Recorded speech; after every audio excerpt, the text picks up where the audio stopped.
application, as it's going to help determine your eligibility and ensure that your proposal is in line with what's required as part of the funding as well. And this funding is part of a wider package of support that is available through our voluntary and community sector grants programme within the community partnerships team. And we'll very briefly touch on that at the end of the presentation, just to provide you with a little bit of additional context as to what else is happening in Camden and beyond as well. Key dates. So the fund is open for applications already, as you'll hopefully know, and the closing date for those applications is going to be the 19th of June at midday. So you won't be able to submit any applications after this deadline. We'll aim to inform you of this funding decision in writing by September 2024, with the funds available for use from October 24. And from there, we'll be touching base for those that are successful in 6 months' time, and then a second time at 12 months after receiving the money. So last year we had a resilience fund as well, and as part of that we did a 6 monthly meeting with successful applicants, and that's just to check in with if there's any challenges, what's going well, how things are going more generally. And then at the end of the year we'll be completing an evaluation form, which is going to be relatively light touch and be linked to your key risks and your plans and whether you've been able to achieve your plans. And so that's just to give you a little flavour, high level overview of the key dates, but then also the for those that are successful, the evaluation procedure afterwards, which hopefully won't be too labour intensive at all. On the next slide, you'll see a bit more about who can apply, and like all of this information, as I've suggested already, can all be found online on our website, which you would have seen already, but we can also post in the chat for you, just as a reminder. So the key thing will be to go through our handy guidance document for all of this information. So your organisation will be eligible to apply if you can demonstrate that you are a local Camden-based charity with your main base in Camden, and the majority of your organisation's focus, time and money is spent on delivering for Camden residents. You will also need to be a non-for-profit organisation, such as a registered charity, community group, cooperative, or a social enterprise with a not-for-profit distribution clause, or a community interest company. These are just some examples. We won't be able to consider applications from private companies as well. Another point is that your organisation will have to have a turnover of less than £2 million in the last financial year, and this will be based off your most recent published accounts. And in exceptional cases, this might be waived. So for any of you on the call today that might be in this bracket and have a turnover or income of more than £2 million as part of, but you'd still like to apply, please contact us at the email address that you see on the screen, as we'll need to establish the context and situation with you before applying, as there may be, in exceptional cases, this may be waived. Your organisation has up-to-date, independently examined or audited accounts in line with the Charity Commission requirements as well.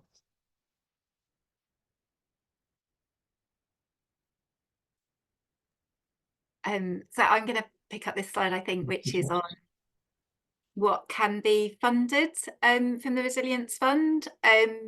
So the examples here are the kind of key sort of parameters of the kinds of things that we would be looking to kind of fund under the Resilience Fund.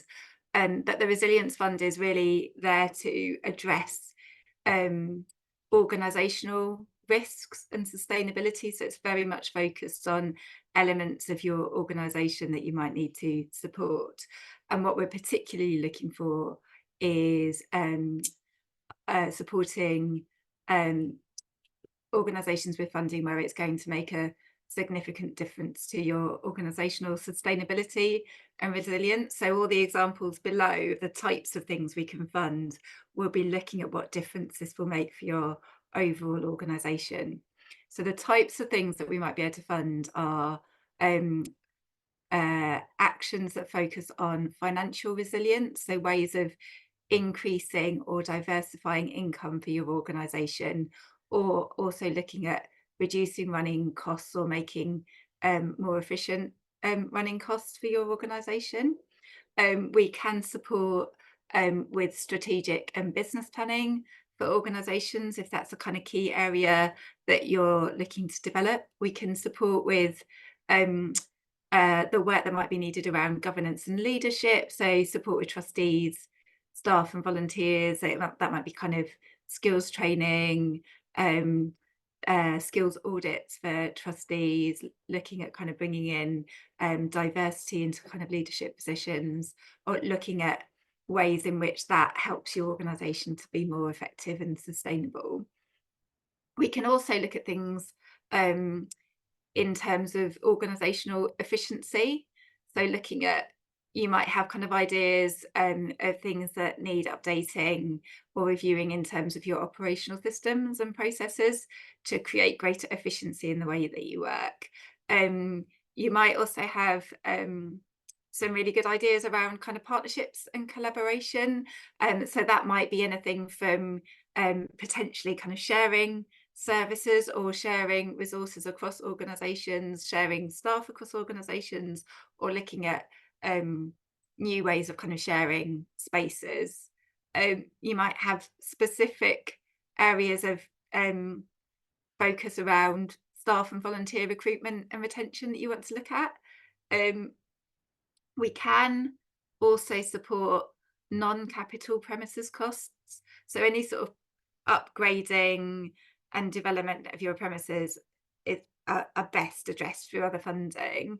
But if, for example, you wanted to adapt a space for a different way of working, upgrade technology in a space, repurpose an underutilized space, look at kind of energy efficiency, we would consider that as part of a kind of application to the Resilience Fund. And then this kind of final point around addressing deficits or historical liabilities, you'll notice that we've said we can fund this, and we've also said in the section a bit later that we're unlikely to fund it. So there's a bit of a kind of nuanced balance in this space. We can, if you've provided a really kind of clear plan for how addressing a deficit or a historical debt that you might have is really going to be a game changer for you as an organisation in terms of your sustainability and viability in the medium to long term, we could consider it.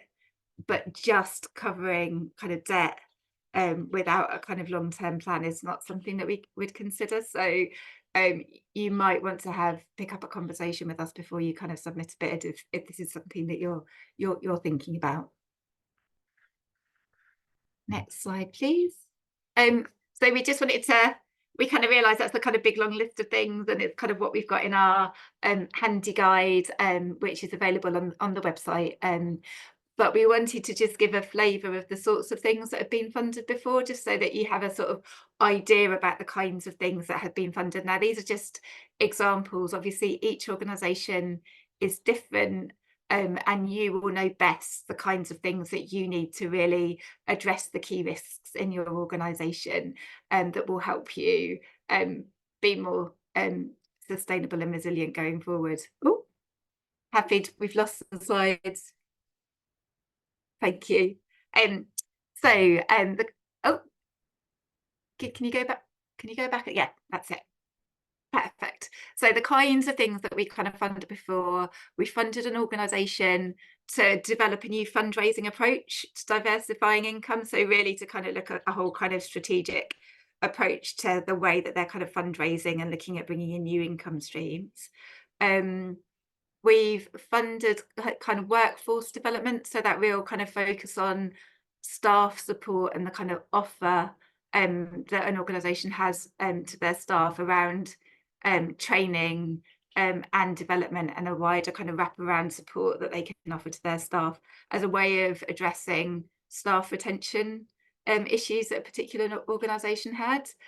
We have funded skills audits and training for trustees, and particularly in this example is for an organisation where a lot of trustees had recently retired, and a lot of new trustees were in the process of coming on board. So that kind of real need to kind of reinvigorate the board of trustees and the kind of support and skills that people need when they take up those positions. We've supported a digital marketing and website development that's included looking at an online booking system for an organisation as well. Really as a way for them to kind of promote more their kind of paid services and what they do, and kind of raise their profile to kind of get to improve that kind of income stream for that organisation. We funded energy efficiency measures for organisations as a way of kind of reducing their utility bills that they had. We funded an organisation with their evaluation processes, and particularly they were looking at their long-term impact as an organisation, and they were just at a position where I think they were a few years old, and so they were really looking at kind of at how they could evidence that what they were doing and their approach was really working, so that they could then use that for future fundraising and to kind of really build on what they were already doing, and be attractive to a kind of wider range of donors. So that was a kind of, they had a really strong long-term kind of vision for how that evaluation would support them to be more sustainable as an organisation. We funded management training to build staff skills across an organisation, and really to spread the load of the kind of the management kind of load, so that it wasn't just all falling on one person, but so that it was spread across the team. We funded training for a director and finance, so admin staff in finance and fundraising, again to kind of spread that kind of range of skills across the team, and the ability of different people to be able to sort of manage grants and bring funding into the organisation. We've also on occasion funded the upgrade of our IT systems to improve efficiencies and make the organisation more financially resilient.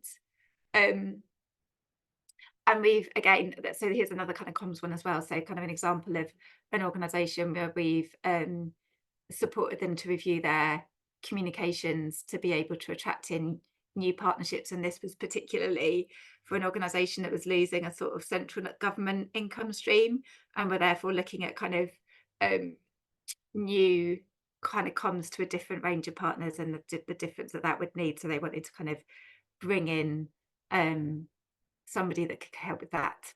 And we've supported an increase in staff hours. So where this is a particular example where an organisation wanted to increase the hours of staff who were already within the organisation to take on more responsibilities, to then free up the director's time to be able to reconfigure services and revitalise kind of income streams. So there's a whole kind of range of different ideas. I suppose the kind of thing that underpins them all is that those organisations have really thought about picking an action or an activity that will really make a long-term difference to their organisation. So they're quite different examples, but they have that underpinning them. We go to the next slide, please, Afid. Thank you. And so again, here's some examples of what we won't fund. You'll find this information in the handy guide as well. So this funding isn't for new services, and it's not for projects. And so we're really keen that it's not used to create an ongoing need for future funding. So it's not for setting up new things. It's really for kind of addressing kind of key ongoing issues an organisation has. And similarly, it's also not project funding for community delivery. So we will have project funding that's launching this autumn, and please do kind of keep an eye out for that. But it was probably one of the key reasons last year for saying no to organisations if they put in a funding for kind of an application for project funding. This is very much in the space of kind of organisational development and support with the sort of stresses and kind of risks that you might have as an organisation. We wouldn't usually fund a one-off deficit or debt or other liability, But this was the nuance bit that I kind of said in kind of what we would fund as well. So we would consider funding it where an organisation had demonstrated that it's got really strong plans for how funding that would make a significant future difference and increase the likelihood of sustainability over the medium or long term for that organisation. So again, if that feels a bit too nuanced, we'd be welcome to kind of pick up a separate chat with you. But usually if it's just for paying off a deficit with no kind of long-term kind of planning there, we wouldn't consider that as part of this funding. This funding also it's not for capital works or improving community facilities. There is Section 106 and still funding, so community infrastructure levy funding that's offered by the council and that would be more suitable for any capital works that you might want planned. And we also, for this funding, we wouldn't cover costs that have already been incurred. So this is for costs for actions that you are planning to take between October of this year and September of next year. Yeah, that's it for what we're not covering, I think. Thanks, Jess. So, in terms of available funding, a total of £500,000 is available for this fund. And with this, grant awards will be between £6,000 and £30,000 for organisations. We are only likely to award grants at the maximum level of 30,000 in exceptional cases. What I'll do is I'll go through a breakdown of the funding on the next slide, but in essence, the size of your organisation's annual income will determine the level of grant that you can apply for. And also just to add that it will be a competitive process because previous rounds of this fund have been oversubscribed, and as a result, we're expecting that there will be some unsuccessful applications, but also applicants that are successful but are then offered a lower amount of funding which is provided for them. So on this slide with the breakdown, you can see that we've broken it into two groups based off the size of the organisations, which is small and then medium and large. So for small organisations, which is for those that have an annual income band of up to £100,000, grants of between £6,000 and £10,000 are available. And then for medium and large Camden organisations, which is a definition we've given is between those with £100,000 and £2 million income band, the grants will be between £6,000 and £30,000. And alongside that is highly unlikely that we will award grants of greater than 10% of your annual income as per your latest accounts. So please add that into your considerations when putting a proposal together. And as mentioned before, if your income is over £2 million, it's unlikely that you will be awarded a grant. So if this is you, please do reach out to us before proceeding and we can discuss this with you. So for the criteria, we have 5 criteria themes that will form the criteria for our assessment and how we are going to review the answers. And these are based off the aim of the fund that we mentioned earlier today. Alongside that as well, the assessment process for the Resilience Fund is just going to be a one-stage assessment process. So it'll just be completing this application form, and then applicants who are successful will be awarded money at that point. So the 5 criteria are that organisation has a clear purpose and is able to demonstrate the difference that it makes for the people of Camden. Current organisation's risks and approach to risk management, current financial situation, deliverability of the grant, and impact of the grant as well. Rather than me reading through all of the right-hand side bullet points, I'll just provide a quick summary of some of the key things that we're looking for as part of this. But also all of this can be found on the handy guide for you to read through yourself, and we will be sharing the slides after today as well. So what we're going to be doing is looking at applications that clearly articulate your purpose and are able to identify risks, but also how they've emerged and how you will be prioritizing them going forwards. You'll have a clear understanding of your financial position and the financial risks affecting your sustainability. Applications and the ambitions within the applications will aim to make a significant difference to your organization in the medium to long term. And you will address how the impact of your grant will be measured. So do follow this assessment criteria closely, because this is what we're going to be cross-checking against your answers to ensure that you've met the criteria brief. Each of these are evenly weighted, so we're going to be giving them a score out of 5. So there'll be a total score of 25, and this is going to help ensure that there's consistency in our approach and with the number of applications that are coming through. And so to obtain a 5, which will be the highest score, your response will need to cover more than one essential point, but will also present clear solutions and give thorough examples as well.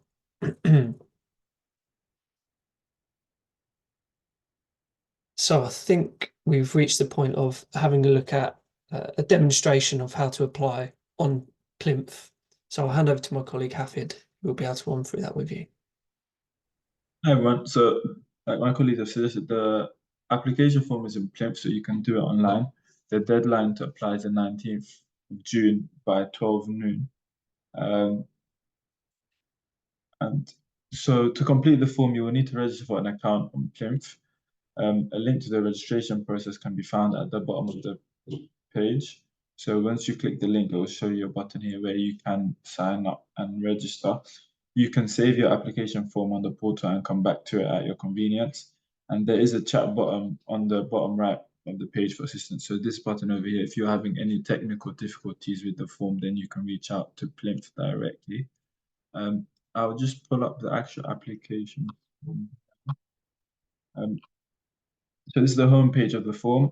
When you click next, it will take you to the application form, and there's 12 different sections. You can use this toolbar at the top to flick through the different sections and see what questions are being asked in the application form.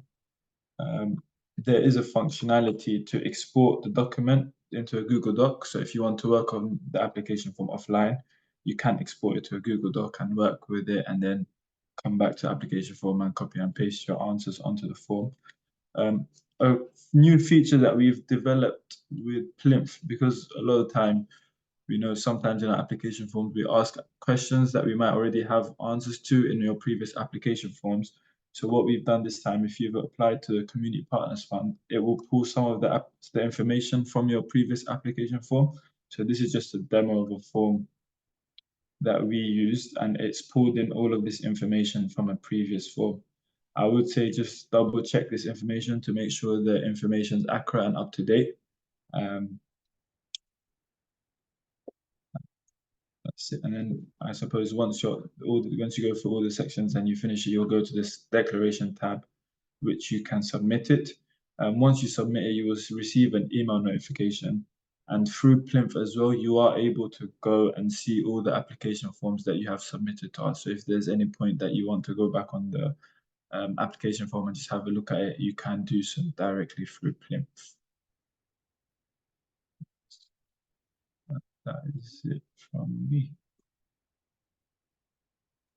Already that the kind of resilience fund is one of a number of different funds that we have, and so this slide really just is to kind of flag the kind of range of kind of funding that's available from within our team, or that we kind of support through funding that we give to kind of other grant makers to give out. So you can see the resilience fund in that kind of left hand bucket underneath organisational sustainability and development.